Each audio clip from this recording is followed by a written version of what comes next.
Hi friends, कैसे हो? I hope सब ठीक होंगे और सब लोग बहुत ज़्यादा एंजॉय कर रहे होंगे। तो आज मैं आपको बताती हूँ कि हमारे इंडिया में और यहाँ यूएस में स्कूल में क्या अलग होता है।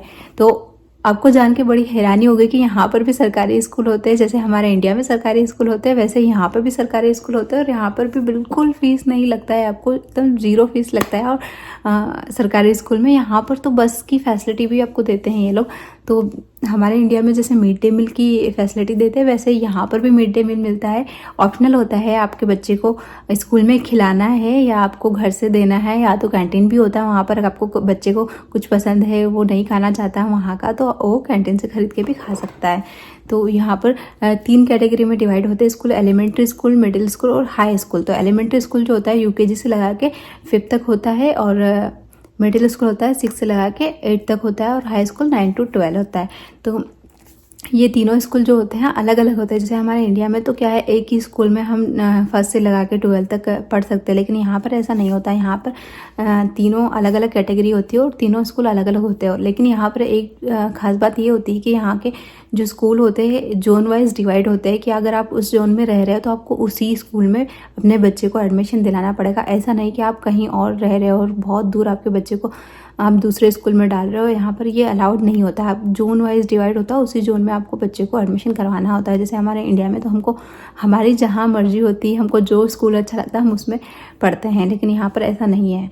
तो ये काफ़ी अच्छी बात है यहाँ की। और यहाँ पर जो स्कूल चलते कैसे हैं, यहाँ पर जो हर बंदा यहाँ पर टैक्स फाइल करता है। यहाँ पर हर बंदे को टैक्स देना ज़रूरी होता है, और उसी टैक्स का पैसा जो आता है उसी से स्कूल ये लोग चलाते हैं। और बीच बीच में ये लोग ऐसे डोनेशन वगैरह भी मांगते रहते हैं, लेकिन वो अपनी ही मर्जी है कि हमको देना है या नहीं देना। यहाँ के जो स्कूल होते हैं वो प्रॉपर जो स्कूल होते हैं यूकेजी से स्टार्ट होते हैं।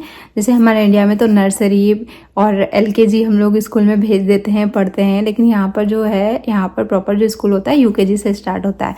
तो एलकेजी में भी लेते हैं पब्लिक मतलब सरकारी स्कूल में आपके बच्चे को, लेकिन वो एक टेस्ट लेते हैं कि आपका बच्चा अगर इंग्लिश में कमज़ोर है, वो समझ नहीं पा रहा है, बोल नहीं पा रहा है, तो आपके बच्चे को अलाउ करेगा, गवर्नमेंट स्कूल एडमिशन देगा, और वहाँ पर वो आपके बच्चे का सिर्फ स्पीकिंग स्किल को जो स्ट्रॉन्ग करेगा।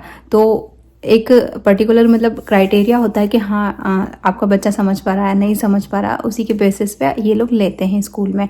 तो कुछ इस तरह का यहाँ का सिस्टम होता है। और यहाँ पे जो ज़्यादा फोकस किया जाता है वो एक्टिविटी होती है। यहाँ पे बहुत ज़्यादा एक्टिविटी होती है, बच्चों को खेल खेल में पढ़ाया जाता है।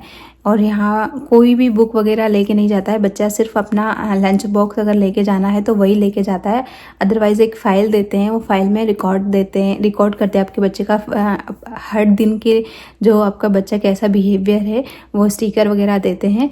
और सिर्फ वो फाइल और लंच बॉक्स देना है तो आप लंच बॉक्स दोगे और फाइल और एक जोड़ी जो कपड़ा, अगर बच्चा छोटा है किंडरगार्टन में है या यूकेजी में, तो आपको एक जोड़ी कपड़ा भी उसमें देना होता है बैग में, ताकि अगर स्कूल में कुछ प्रॉब्लम हो जाए तो वो चेंज कर सके।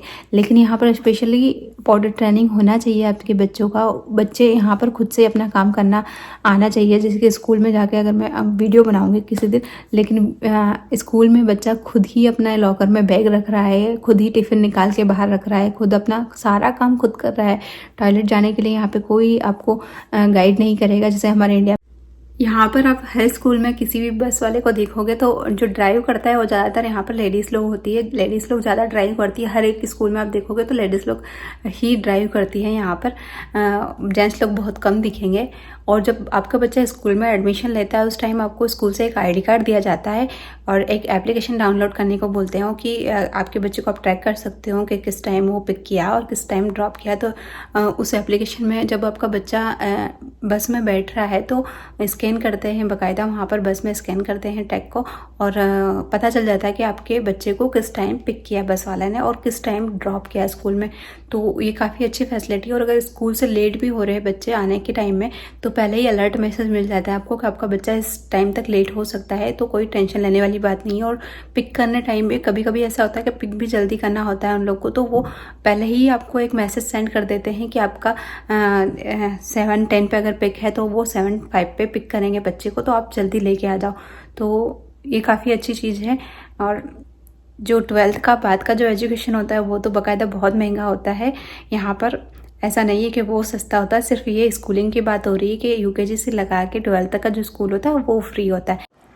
यूएस में 90% लोग जो है वो अपने बच्चों को सरकारी स्कूल में पढ़ाते हैं और सिर्फ 10% जो पब्लिक होती है वो अपने बच्चों को प्राइवेट स्कूल में भेजती है, क्योंकि उसका रीज़न ये है कि यहाँ के जो प्राइवेट स्कूल होते हैं वो इतने ज़्यादा फ़ी पे करते हैं कि हम लोग उसके मतलब अफोर्ड नहीं कर पाता हर कोई इतना ज़्यादा। तो इसलिए यहाँ पर 90% जो बच्चे होते हैं वो सिर्फ सरकारी स्कूल में जाते हैं। मतलब मेजोरिटी जो पब्लिक होती है वो सरकारी स्कूल में अपने बच्चों को भेजती है और 10% ही ऐसे बच्चे होते हैं जो प्राइवेट स्कूल में जाते हैं। तो आपको वीडियो कैसा लगा मुझे कमेंट करके बताइएगा और लाइक शेयर सब्सक्राइब जरूर कीजिएगा। बाय बाय, मिलते हैं नेक्स्ट वीडियो में।